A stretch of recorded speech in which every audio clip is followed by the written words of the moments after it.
సాహితీ బంధువులందరికీ నమస్కారం. కథ చక్షు, రచన రాజేష్ తడవర్తి. కన్నుల్లో ఏదో ఆతృత, కుతూహలం. తల్లి గర్భంలో నుండి బయటపడిన క్షణం నుంచే కనిపించిన ప్రతిదీ విస్తూపోయేంత వింత వస్తువే అయినా, ఇంతకు ముందెన్నడూ చూడనిదే అయినా, తన స్మృతి పదంలో ఉన్నది, ఇంతవరకు కనిపించకుండా దాక్కున్నది ఏదో దొరకబట్టాలి అన్నట్టుగా తీవ్ర కాంక్షతో మెదడులో నుంచి బయటకు పొడుచుకుని వచ్చిన కన్నుల తాపత్రయం నిత్యాన్వేషణ సాగించే బాలనయనంలో కనిపిస్తుంది నాకు. గత జన్మ తాలూకు బంధువులు ఎవరైనా తన పునర్జన్మను వీక్షించడానికి వచ్చారేమో, చూద్దామన్నట్లుగా అందరినీ తేరిపార చూస్తూ పరీక్షిస్తున్నట్టుగా తోస్తాయి ఆ కళ్ళు. ఎందుకు కళ్ళ గురించి ఇంతటి ఉపన్యాసం అంటే ఏమో.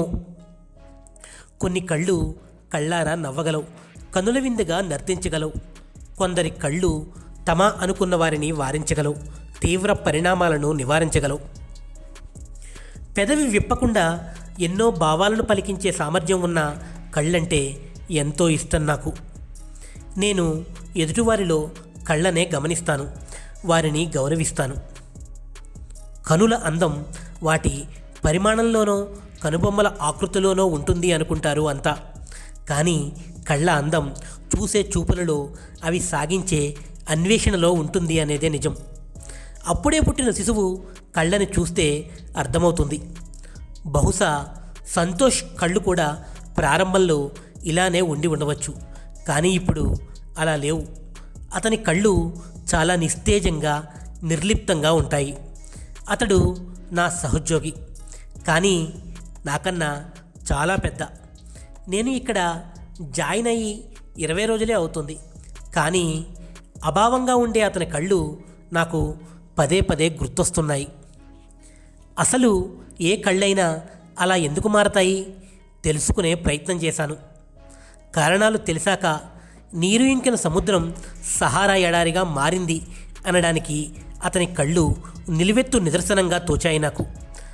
అలా ఎందుకు మారతాయంటే, చదువుకున్న రోజుల్లో తల్లిదండ్రులను పోగొట్టుకుని బంధువుల ఇంట్లో పనివాడిలా పెరగడం వల్ల, ఇష్టపడిన అమ్మాయికి వేరెవరితోనో పెళ్లి జరుగుతుంటే ఒంటరిగా ఊరి చివరి శివాలయంలో వెక్కి వెక్కి ఏడవడం వల్ల, ఎవరినో ఒకరిని కట్టబెట్టాలి అనుకున్న బంధువులు తెలుసో తెలియకో మానసిక పరిస్థితి బాగాలేని ఒక అమ్మాయిని తెచ్చి చేసుకోమంటే ఆ ఆజ్ఞకి తల వంచి తాళి కట్టడం వల్ల, ఏదైతేనేం భర్తగా బాధ్యతగా భార్యను సుఖపెట్టడానికి కొత్త కాపురం మొదలు పెడదాం అనుకునేసరికి నమ్మిన బంధువులంతా ఇంకెక్కడ ఆస్తినైనా నీ చదువులకి, బట్టలకి, పెళ్ళికి అంతా ఖర్చయిపోగా నువ్వే 1,50,000 బాకీ పడ్డట్టు, అయినా కంగారు లేదులే, నీకు వీలు చూసుకుని ఇద్దువుగాని అని ఒక మోసపూరిత జాలి చూపడం వల్ల, పూర్తిగా గవర్నమెంట్ చదువులకి, బొత్తిగా బొత్తాలు కూడా లేని అతుకుల బట్టలకి,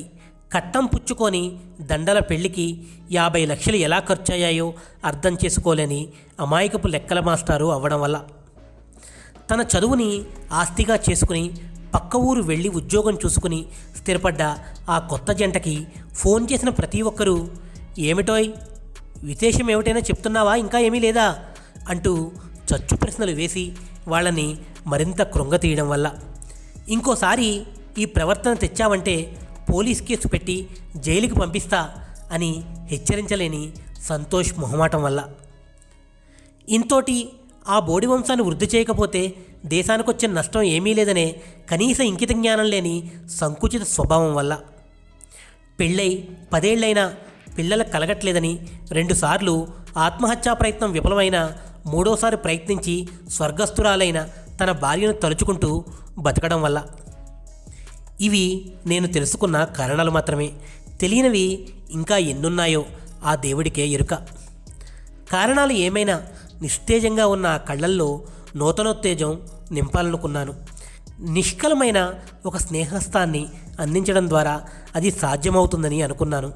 ఆ మరుసటి రోజే ఒక చిన్న కుక్కపిల్లను తీసుకుని తన ఇంటికి వెళ్ళాను. చిరుతని, సీతాకోక చిలుకని ఒకేలా చూసే అతని కళ్ళతో ముద్దుగా మెడ తిప్పుతూ తోక ఊపుతూ చిన్నగా అరుస్తున్న ఆ కుక్కపిల్ల కళ్ళల్లోని కాంతిని చూసేసరికి మంత్రముగ్ధుడైపోయాడు. చిన్నపాటి చిరునవ్వును తెప్పించిన ఆ కుక్కపిల్ల కళ్ళను చూస్తే నమ్మకం కుదిరింది. అతనిలో ఇన్నేళ్లుగా నెలకొన్న ఉన్న నిరాశను కొన్ని నెలల్లోనే పోగొట్టగలను అని. రేపు సాయంత్రం నేను, సంతోష్ దానిని వాకింగ్కు తీసుకువెళ్ళాలి అనుకుంటున్నాం అన్నట్టు అందమైన కళ్ళు ఉన్న ఆ కుక్కపిల్లకి మేము పెట్టిన పేరు చక్షు. ఈ కథ కానీ మీకు నచ్చితే వీడియోకి లైక్ చేయండి, షేర్ చేయండి. ఈ కథపై మీ విలువైన అభిప్రాయాల్ని కామెంట్ చేయండి. అలాగే ఈ కథా రచయితను ప్రతిలిపిలో అనుసరించడానికి డిస్క్రిప్షన్లో ఇచ్చిన లింక్ని క్లిక్ చేసి ప్రతిలిపిలో అనుసరించండి. ఇలాంటి మరిన్ని మంచి కథల కోసం ఛానల్ను సబ్స్క్రైబ్ చేయండి. మరో మంచి కథతో